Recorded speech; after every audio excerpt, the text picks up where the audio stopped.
Buchadi Kaima, and so, the comedy of errors in Friday's appointment of board members by President Muhammadu Buhari continues.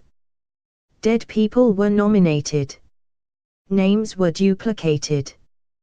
Board members were appointed for positions that are statutorily elective.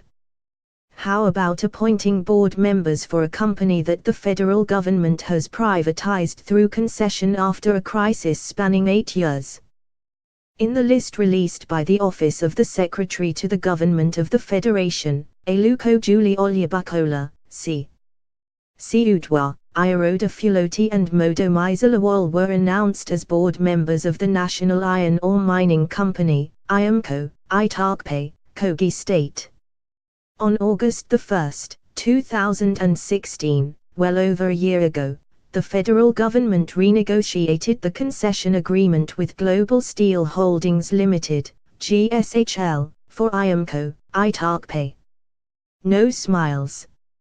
Mittal and Fayemi exchanging documents of the renegotiated Itakpe concession agreement at the presidential villa in Abuja on Monday, August 1, 2016.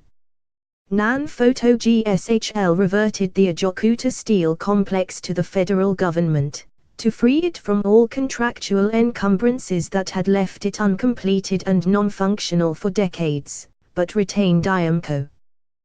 The new agreement, coming after 4 years of mediation, was signed at a ceremony presided by Vice President Yemi Osinbajo, in his office at the presidential villa. Kayode Fayemi, Minister of Solid Minerals and Steel Development, signed on behalf of the government, while Pramod Mittal, chairman of GSHL, signed for his company.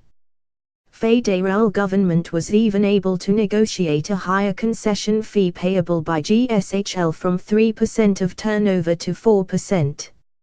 And the government has now managed to appoint board members for a company it has concessioned. The cable understands that the confusion came from lack of consultation with the ministry before the list was released. The list was prepared in 2015, but the concession agreement was signed in 2016, a presidential source told the cable.